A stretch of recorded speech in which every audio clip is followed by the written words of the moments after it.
Olá, está começando mais uma edição do Boletim Câmara. Aqui você fica por dentro de segunda a sexta-feira das principais notícias do dia. Começa agora, ao vivo, nossa segunda edição de segunda-feira, dia 29 de julho de 2024. Todo bom taubateano conhece os símbolos municipais, a bandeira, o brasão e o hino da cidade. Esses símbolos representam a identidade e a história do município e têm a função de destacar as características culturais, históricas e econômicas da comunidade. Esse é o tema da matéria de hoje, feita pela nossa estagiária Ariane Viana. Você sabia que até 1972 Taubaté não tinha uma bandeira? E que naquele mesmo ano, o prefeito Guido Miné iniciou o processo para a criação de um hino que foi interrompido e finalizado somente 13 anos depois? Detalhes da história da bandeira, do hino e do brasão de Taubaté estão registrados no site da Câmara Municipal, numa seção chamada Símbolos Municipais, dentro do menu institucional. A bandeira, o brasão e o hino são símbolos de Taubaté, de acordo com a Lei 2253 de 1987. O desenho básico da bandeira de Taubaté é uma referência à bandeira nacional, com a diferença das cores. Aqui foram usadas principalmente o branco e o azul, uma referência às origens da nação brasileira, Portugal. O brasão traz elementos como as montanhas, o rio Paraíba, o bandeirante e o soldado, além das referências às principais culturas do município, o café e o arroz. Agora o hino tem uma história ligada profundamente às origens da cidade, aos bandeirantes que saíram daqui, à formação industrial e à consolidação de Taubaté como polo universitário. Ao final, o poeta apresenta uma cidade enraizada em sua história e tradição, mesmo com o crescimento urbano e a expansão do concreto, e termina com um elogio. Taubaté manteve sua identidade desde os primórdios do Brasil. O site da Câmara conta a história de criação de cada um desses símbolos, seu significado, as imagens, no caso da bandeira e do brasão, e a letra e música, no caso do hino. Esses símbolos municipais ajudam a fortalecer o senso de pertencimento e também de identidade dos moradores. É um pouquinho de história boa para a gente começar bem a semana. Obrigada, Ariane. E se você que nos acompanha quiser participar conosco aqui do nosso Boletim Câmara, você pode entrar em contato pelo nosso WhatsApp, que é o DDD 12 3625 9525. Você pode mandar a sua opinião sobre as matérias e também sobre as notícias que nós trazemos aqui, mandar fotos da nossa cidade, mandar a sua foto acompanhando aqui o nosso Boletim Câmara e a sua mensagem para nós. Fique à vontade para participar do nosso programa. De acordo com a Secretaria de Saúde da Prefeitura de Taubaté, os casos de escabiose, que é uma doença popularmente conhecida como sarna humana, tiveram aumento expressivo na cidade. No primeiro semestre do ano, foram 1.280 casos da doença. Se comparado com o mesmo período do ano passado, é um aumento de quase 80%. Logo mais, nós vamos conversar ao vivo com a médica dermatologista Andréia Pereira para entender melhor essa doença, como ela se desenvolve, quais são os sintomas, como se prevenir e também o tratamento indicado. Continue acompanhando aqui o nosso Boletim Câmara. E agora nós vamos com as manchetes dos principais jornais da nossa região e do Brasil. CNN Brasil destaca: imagens da NASA mostram nuvem de gás poluente se movendo sobre a Terra. De acordo com a agência, as principais fontes do gás poluente que podem ser verificadas nas imagens são usinas elétricas, incêndios e aglomerados urbanos. Portal R7 traz como destaque: PSDB diz que vai entrar na justiça contra pronunciamento de Lula em rádio e TV. Sigla afirma que houve uso indevido da convocação da rede nacional e que Lula usou expediente para espalhar dados eleitoreiros. O UOL destaca: Olimpíadas, Brasil bate Quênia com tranquilidade e vence primeira no vôlei. A equipe canarinho venceu por 3-0 e não chegou a levar sustos durante a partida. O portal da Universidade de Taubaté destaca: destaque no atletismo, Universitário de Educação Física da Unital representará o Vale do Paraíba no programa Vivência Olímpica em Paris. E por fim, a Home da Câmara de Taubaté traz como destaque: entrou em vigência a lei que institui o Censo Municipal de Inclusão da Pessoa com Deficiência para a identificação, mapeamento e cadastramento das pessoas com deficiência ou mobilidade reduzida. As informações completas sobre esse assunto você pode acessar no nosso site, que é o câmarataubaté.sp.gov.br. Disseminação de fake news em período eleitoral pode ter pena aumentada. O senador Randolph Rodrigues, do PT, apresentou um projeto de lei para alterar o Código Eleitoral e estabelecer que ficará sujeito à pena de reclusão de 1 a 5 anos, além de multa, aquele que disseminar no período de campanha eleitoral e também nos 6 meses que antecedem fatos que sabe serem verídicos e também que sejam capazes de exercer influência perante o eleitorado ou comprometer o processo eleitoral. Hoje, a legislação prevê detenção de 2 meses a 1 ano ou pagamento de multa. A proposta de Randolph ainda aguarda distribuição para as comissões, também prevê as mesmas penas para quem produzir, oferecer ou vender conteúdos textuais e audiovisuais inverídicos acerca de partidos e também sobre candidatos. Também permanece a previsão do mesmo aumento de pena quando a fake news envolver menosprezo ou discriminação à condição de mulher ou à sua cor, raça ou etnia. Para Randolph, a disseminação de fake news é nefasta, pois é capaz de desvirtuar o processo eleitoral. As informações são da Agência Senado. Seguimos agora com a previsão do tempo.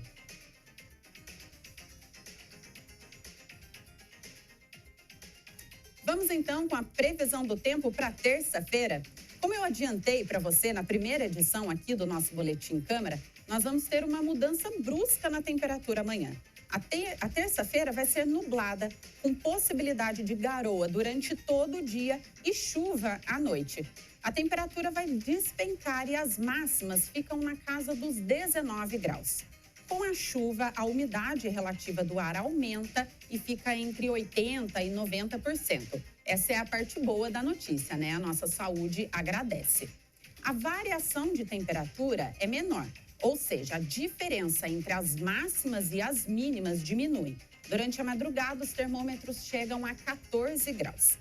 Mas para quem gosta desse clima mais ameno, aproveite, viu? Porque na quarta-feira o sol volta a aparecer e as máximas já começam a aumentar novamente. É importante cuidar da imunidade e da saúde geral para que você não sofra com essas variações no clima. 3 leis entraram em vigência no primeiro semestre de 2024 para oficializar alterações no quadro de servidores municipais de Taubaté. Quem traz as informações para nós é o repórter Lincoln Santiago. Com a aprovação da Câmara e a sanção do prefeito, 3 leis municipais fizeram mudanças no quadro de servidores municipais. E uma 4ª lei alterou regras para a contratação de professores na Universidade de Taubaté, a Unital. Com relação ao funcionalismo municipal, foi criado o cargo de agente de trânsito, que unificou as funções do agente fiscal de transporte público e do agente fiscal de transporte coletivo. Além disso, foram criadas 40 funções de confiança de professor coordenador e alteradas as competências das funções de confiança de coordenação técnica. Já o Estatuto do Magistério da Unital passa a exigir o título de especialista para novos professores ingressantes. Os professores que já são efetivos da universidade e não possuem um título de especialista somente terão direito à promoção na carreira após a conquista do certificado. Essas leis já estão em vigência e o conteúdo completo está no site da Câmara. Lincoln, obrigada pelas informações. E se você quiser conhecer a nossa legislação municipal, você pode acessar o nosso site, que é o câmarataubaté.sp.gov.br e clicar no menu Legislação. E agora nós seguimos aqui o nosso Boletim Câmara com a entrevista do dia. Nós recebemos aqui no nosso estúdio a médica dermatologista, a doutora Andréia Pereira, para falar com a gente sobre a escabiose, que é a doença popularmente conhecida como sarna humana. Doutora Andréia, seja muito bem-vinda. Obrigada. Obrigada por aceitar o nosso convite. Eu que agradeço. Muito obrigada. Bom, como nós trouxemos aqui no nosso Boletim Câmara, a Prefeitura atualizou alguns dados aí e tratou do aumento da escabiose, né? Conhecida aí como a sarna humana. Então, para a gente começar, eu queria entender quais são as características, os principais sintomas também dessa doença. O principal sintoma da escabiose é a coceira. O paciente chega desesperado de coceira. Você vê que o paciente está muito incomodado com coceira. O principal sintoma é a coceira. Desconforto, principalmente à noite, na hora que vai dormir.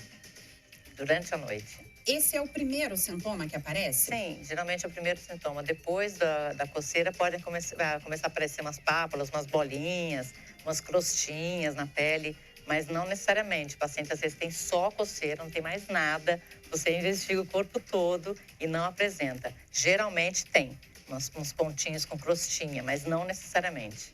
E a gente estava conversando aqui um pouquinho antes do boletim começar, que em algumas áreas do corpo a doença se desenvolve mais. Sim. Você poderia explicar por que nessas áreas e quais são elas? Sim, geralmente interdígitos, que a gente fala entre os dedos, nas palmas, nos punhos, cotovelos, dobra de cotovelo, dobra de joelhos e cintura, quadril, perto dos genitais, bumbum, região da lombar. Esses locais são áreas de dobra. E mão, principalmente, que a gente encosta, né? Geralmente a transmissão se dá por contato pessoal, pele com pele. Nada impede que aconteça de outro jeito, mas pele com pele. Então, na mão é muito, muito evidente, punhos. E essas outras regiões, por causa da temperatura, ele gosta de viver na pele, nessas temperaturas um pouco mais quentinhas. E também pelo fato desses locais, é uma região de dobra. Então, a pele, teoricamente, trinca mais. É mais fácil dele penetrar. E aqui na região do quadril é muito comum por causa do contato físico e também por ser mais quentinho. A gente fica com uma região mais quentinha, ele gosta mais. Agora, nessas regiões. O que é exatamente essa escabiose? É um fungo, uma bactéria? Como que é? A escabiose é um ácaro. Ele é aracnida, entende? É da família das aranhas, né? Ele é um ácaro que gosta de viver na pele humana. Nesse caso da escabiose humana, né? Ele gosta de viver no corpo humano. Não tem a ver com o coitadinho do cachorro, do gato, que muitas pessoas chegam desesperadas, falando, mas eu não tenho, meu cachorro tá limpo, meu cachorro não tem nada. Coitadinho, ele pode até estar com sarna, mas é a sarna dele. Então, a gente chama Sarcoptes scabiei humano, né? Ele gosta de homens, ele gosta de gente, não gosta de animais. E do que se alimentam esses ácaros? Sangue. Ele penetra na pele da gente, ele fica na epiderme, que é a camada mais superficial, ele consegue entrar, ele tem enzimas que destroem a pele, daí ele fica andando por dentro da pele e ele, uma vez que ele penetra, como ele tem uns espinhos, umas espículas nas costas, que são para trás, ele não consegue voltar. Então, uma vez que ele entra, é só para frente. Ele vai para frente, vai depositando ovos e as enzimas também da saliva dele, e isso causa irritação. Então, não é só o bichinho andando que irrita. Os dejetos dele, as fezes dele, os restinhos de ovos também irritam.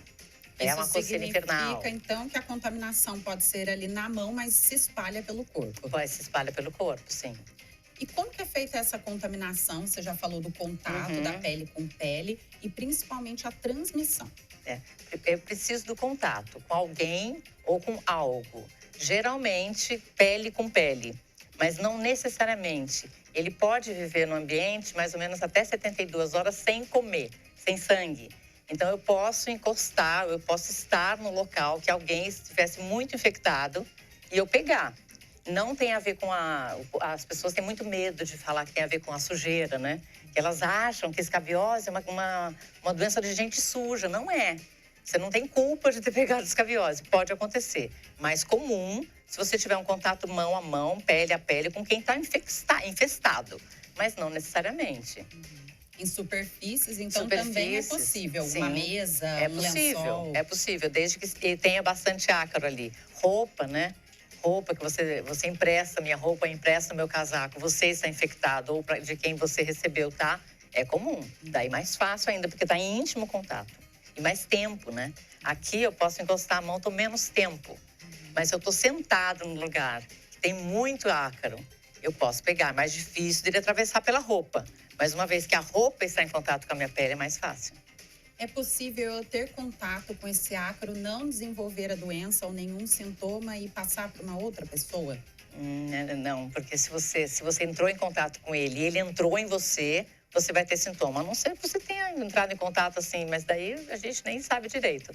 Mas é possível. Eu entrei em contato, peguei o ácaro, passei para você, eu não peguei, ele entrou em você. Isso não é impossível, isso pode acontecer. E uma vez que eu identifiquei que eu apresento sintomas ali, procurei a unidade de saúde. Como é feito o tratamento? Quanto tempo dura esse tratamento? Geralmente, o tratamento é feito com loções. É um tratamento bom de escolha, faz com loção. Passa do pescoço para baixo, geralmente, tomando bastante cuidado de passar embaixo das unhas, nas áreas de dobra, porque às vezes a pessoa esquece, nas unhas dos pés também, né? De passar embaixo desse lugar. Não lavar a mão depois que usar o produto, porque senão você tira o produto. Dorme com o produto. Geralmente a gente faz 3 noites consecutivas. Lava de manhã, tem gente que fica o dia inteiro, irrita, não pode. Então, passa o produto antes de dormir, lava de manhã. Faz 3 noites consecutivas, para 7 noites e repete mais 3. Porque dá tempo de você pegar as larvas que saíram dos ovos. Porque senão você mata só o ácaro que está vivo e o que está dentro do ovinho, ele ainda vai eclodir. Daí você pode pegar na segunda leva. Então, durante esse tratamento, ainda é necessário tomar cuidado com a transmissão. Sim, porque nem todos foram mortos e tem os ovos. Os ovos ficam ali, igual o tratamento de piolho, né? Trata uma vez, depois repete o tratamento, porque os ovinhos ainda não saíram não eclodiram ainda. E caso a doença não tenha ali o cuidado necessário, o tratamento necessário, pode ter alguma complicação? Olha, complicação na pele. Geralmente a pessoa escarifica. E daí ela ganha outro problema, né? Ela tinha um problema que era a coceira. Ela ganha outro problema que é a fissura na pele. E essas fissuras são portas de entrada para outras coisas. Por exemplo, bactérias, da piodermite. Então, a própria escarificação, o próprio ato de coçar, causa irritação na pele que causa coceira. E é muito comum as pessoas identificarem com sujeira. Então, é muito comum nesses períodos eles tomarem banho com bucha, se esfregarem. Às vezes, eles ficam de molho no sabonete, horas, passa sabonete, não tira. Então, isso aí vai só piorar a condição da pele dele, deixar a pele dele mais seca, mais escarificada, mais fácil de qualquer organismo penetrar na pele. E as infecções bacterianas secundárias também. Agora, esses dados que a prefeitura traz para a gente aqui do aumento do número de casos. Você observa isso também em consultório? Já tem chegado pacientes? Muito. Já faz um tempo que tem chegado muito casos de escabiose. Não era tão comum. Escabiose você via, mas duas vezes por mês. E agora você vê toda semana. Você vê vários casos de escabiose. É muito nítido. Já tinha percebido isso no consultório muito nitidamente. A gente pode considerar que pode estar havendo também subnotificação da doença? Sim, se toda doença que está aumentando o índice, provavelmente tem uns que não são notificados, né? Não, no consultório, por exemplo, a gente não notifica, não é uma doença de notificação compulsória, né? Então, a gente atende no consultório e a prefeitura não fica sabendo que eu atendi. Certo. Né? E o que pode justificar esse aumento de casos? Tem alguma coisa a ver com o clima, com esse período seco, com o inverno? Olha, o bichinho, o ácaro, ele pode sobreviver no ambiente mais ou menos até 72 horas, sem comida, né? Então, ele gosta no ambiente, ele gosta de áreas mais frias e mais úmidas. Na gente, ele gosta de áreas mais quentes, mas ele pode sobreviver. Existem períodos de pior e de melhor. Então, existem períodos de surto de escabiose. Então, eu vi em um trabalho falando sobre o uso indiscriminado de ivermectina durante o período da pandemia. Eu já suspeitava disso, não posso falar nada, eu só posso falar que eu vi em um trabalho. Então, eu imagino que daqui a pouco vão ter trabalhos falando mais sobre isso. Que é bem provável. Aí ele fica resistente. Né? E qual que é a sua principal recomendação para esse período, para que as pessoas se cuidam, se previnam também da sarna humana? Tratar os contatos, né? Tratar as pessoas que estão em casa, lavar todas as roupas, não só lavar, como passar com ferro bem quente. Antigamente colocavam nos baciões, né? e jogavam lençol. Hoje em dia a gente nem tem panelas desse tamanho e é perigoso. Então a gente não costuma ferver. As pessoas falam, eu vou ferver tudo. Passa no ferro bem quente, principalmente as costuras. Lençol, toalha, meia, calcinha, cueca, tudo. E os colchões, eu falo para colocar um tecido de algodão, um lençol, e daí você vai passando o ferro no colchão, porque o colchão geralmente é de tecido sintético. Você queima. Então, tudo que for sintético, coloca um lençol em cima e passa bem passado, principalmente as dobras. Outra opção é você colocar todas as roupas que você teve contato num saco plástico, fechar, deixar separado, porque o sarcópteres ele não vai sobreviver durante mais de 72 horas, em média. Então, no máximo, uma semana, aquela roupa vai estar com o sarcópteres morto. Bom, excelente dica, porque ultimamente as pessoas não têm mais tanto hábito, né, de passar, principalmente as roupas de cama, enfim, isso daí já ficou ali no passado, mas então é uma dica aí, uma recomendação para a prevenção da sarna humana. Agora, para a gente finalizar, esse número são 1.280 casos nos 6 primeiros meses aqui desse ano. No ano passado foram aproximadamente 750 no mesmo período, então já é aí um aumento de 80%. Esse número é preocupante? O incômodo que causa na pessoa é muito preocupante, é muito ruim. E não fora a questão da pele, né, os efeitos secundários na pele, o efeito psicológico das pessoas que ficam com sarna, elas ficam meio desesperadas. Então, é uma condição que realmente atrapalha a vida da pessoa. É ruim. E merece a nossa atenção. Sim. Se eu não trato, eu passo para você e a cadeia não termina. Ótimo. Quero agradecer, então, mais uma vez a sua presença. Obrigada. E até uma próxima oportunidade. Muito obrigada. Obrigada. E essa foi a nossa segunda edição desta segunda-feira, dia 29 de julho. A partir de amanhã, terça-feira, até sexta-feira, eu não estarei aqui com vocês, mas eu deixo o Boletim Câmara nas mãos do nosso apresentador, Miguel Cater. E por falar em Miguel, hoje à noite tem Jogo Franco ao vivo, a partir das 5 horas da tarde. Eu falei à noite, mas é a partir das 5 da tarde, com todas as informações do Campeonato Amador de Futebol. Eu retorno, então, na próxima semana, na segunda-feira, dia 5 de agosto, mas a gente continua se encontrando ao longo da programação aqui na TV Câmara Taubaté. Tenham todos um ótimo dia, uma boa semana e até mais.